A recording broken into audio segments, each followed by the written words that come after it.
करूं कि ये किस तरह इन्फेक्शन पैदा करता है। देखिए ये जो एक सेल मैंने ड्रा किया है, ये सेल होगा जी हेल्पर टी लिम्फोसाइट्स। और यहां देखें मैं HIV पहले ड्रा कर लेता हूं। HIV के अंदर ये ज़हन में रखना कि 2 RNA के अलग अलग स्टैंड हैं और आइडेंटिकल हैं, और इसी तरह यहाँ 2 एंजाइम हैं। अब इनका जो कैप्सिड होता है वो इस तरह कोन जैसा होता है, कोनिकल।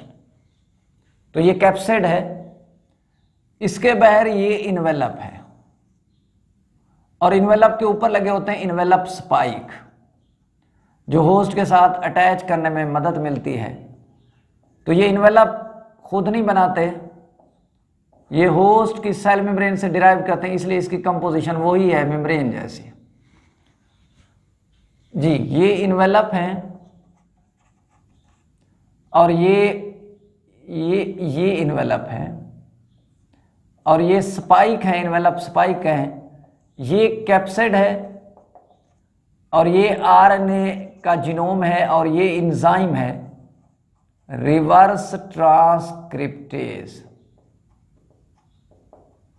तो ये मैंने HIV। अब HIV देखें, यहाँ एक साइट है, स्पेसिफिक साइट, उसके साथ ये आके अटैच हो गए। इसको नाम देंगे CD4 cluster designation 4 CD4 receptor site. तो इस रिसेप्टर साइट के साथ ये आके अटैच हो गए। तो आप देख सकते हैं कि ये वायरस एज ए होल दाखिल हो रहा है होस्ट सेल के अंदर, पूरे का पूरा दाखिल हो रहा है, यानी इसका प्रोटीन कोड भी अंदर आएगा। हाँ, इन्वेलप सेल मेम्ब्रेन के साथ फ्यूज हो जाएगा, तो अंदर आके इसकी अनकोटिंग हुई, कोट उतर गया, और ये RNA के स्टैंड और एंजाइम अलग हो गए। तो पहले स्टेप में अटैचमेंट हुई रिसेप्टर साइट से with the help of spike, और अटैचमेंट के साथ सेल मेम्ब्रेन के साथ इन्वेलप फ्यूज्ड हो गया, कैप्सिड ये अंदर दाखिल हो गया, और जो ही साइटोप्लाज्म में आएगा अब यहां होगी जनाब रिवर्स ट्रांसक्रिप्शन। ये दूसरा स्टेप होगा। अब एक RNA के स्टैंड की मैं बात कर रहा हूं, दूसरा भी यही काम करेगा। ये अब RNA का स्टैंड है, ये देखें RNA का स्टैंड है। अब इस RNA के साथ ये एंजाइम जो है, ये इस RNA स्टैंड के साथ मिलकर या देखकर DNA का स्टैंड बना लेता है। तो हम कहेंगे कि ये RNA का जो स्टैंड है ये टेम्पलेट है, ये सांचे के तौर पे काम हुआ है। तो जैसी बेसिस थी उसकी कंप्लीमेंट्री बेसिस यहां डाली। ये अब RNA DNA हाइब्रिड है, यानी RNA के साथ DNA का स्टैंड बन चुका है। अब ओरिजिनल RNA खत्म, ये RNA खत्म, अब DNA का एक स्टैंड रह गया। अब ये DNA का स्टैंड टेम्पलेट के तौर पे काम करेगा, और उस DNA के साथ और DNA का स्टैंड रेप्लिकेशन से बन जाना है। तो अब ये DNA का मॉलिक्यूल कंप्लीट हो चुका है। स्टेप सुन लें कि ये RNA का अगर एक स्टैंड था, दूसरा भी यही काम करेगा।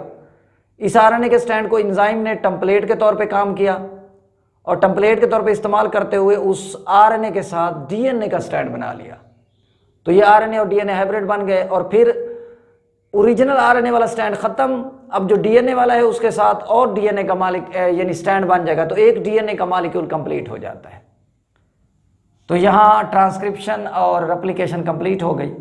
इसके बाद होता ये है कि ये अगर होस्ट सेल का क्रोमोसोम था या DNA था, अब ये वायरल जो DNA है ये प्रो वायरस की शक्ल में, जी आप देख सकते हैं, दाखिल हो गया है होस्ट के DNA के साथ।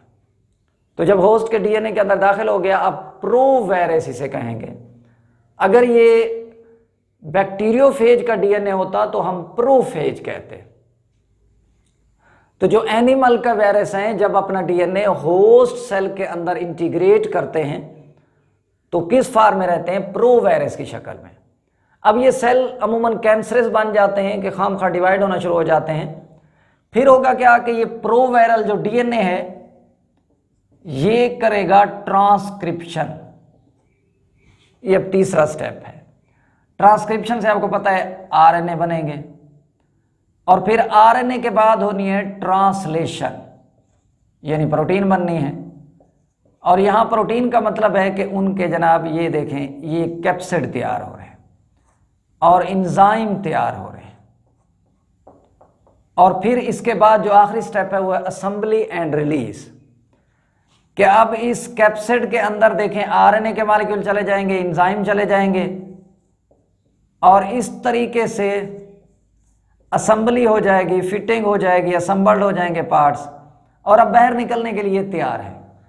और जो ही ये सेल मेम्ब्रेन से बाहर निकलेंगे तो सेल मेम्ब्रेन को अपने ऊपर लपेट लेंगे और वो इनका इन्वेलप बन गया।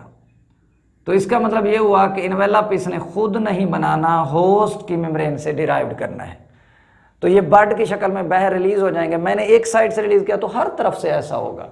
इसका मतलब है ये हेल्पर टी लिम्फोसाइट डिस्ट्रॉय हो जाएंगे। और क्यों? इनका अंदर का जितना मटेरियल था वो वायरस यूज कर लिया उन्होंने, तो इस बेचारे के पास रहा भी कुछ नहीं। तो हेल्पर टी लिम्फोसाइट डिस्ट्रॉय होते रहेंगे और ये HIV जो है अपनी तादाद में इजाफा करते रहेंगे। अच्छा, एक बात मैं बता दूं कि ये हेल्पर टी लिम्फोसाइट सेल ये क्या है।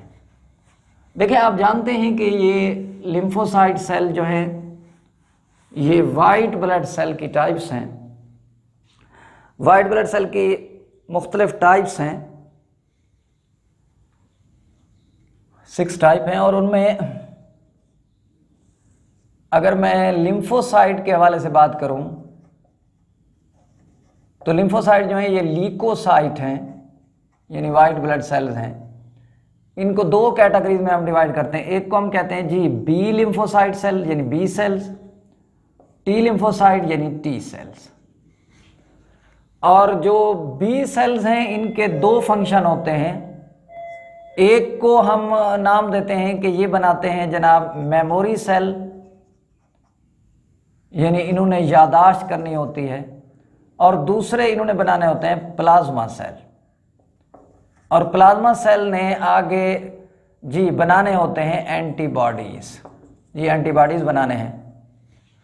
अब मेमोरी सेल का काम होता है कि अगर पहली दफ़ा इन्फेक्शन हो गया तो अगली दफ़ा ये याद रखेंगे कि इन्फेक्शन हुआ था, तो अगली दफ़ा जल्दी इन्फेक्शन जो है ख़त्म हो जाता है। टी सेल 3 किस्म के हैं। एक को बोलते हैं हेल्पर टी लिम्फोसाइट, जिनकी बात हम कर रहे हैं। दूसरे सुप्रेसर सेल्स हैं, जिन्होंने रोक के रखना है। और तीसरे ये किलर सेल हैं जो डायरेक्ट लड़ने वाला काम करते हैं, फैगोसाइटोसिस करते हैं। तो सुप्रेसर सेल्स में ये देख लें, बी सेल को सुप्रेस रखना है और हेल्पर सेल ने इसको एक्टिवेट करना है कि जब कोई इन्फेक्शन वगैरह होगा तो ये हेल्पर टी लिम्फोसाइट एक्टिवेट करेंगे बी सेल को, बी सेल प्लाज्मा सेल और एंटीबॉडीज बनाएंगे। इसका मतलब ये हुआ कि हमारे जो HIV वायरस हैं अगर बॉडी में आ गए तो इन्होंने इन हेल्पर सेल को डिस्ट्रॉय करना है, तो बी सेल एक्टिवेट नहीं होंगे, तो ना प्लाज्मा सेल बनेंगे और ना ही क्या बनेंगी, एंटीबॉडीज। तो इस तरीके से बॉडी के अंदर डिस्टर्बेंस हो जाती है, इम्यून सिस्टम खत्म हो जाता है due to absence of antibodies. Allah.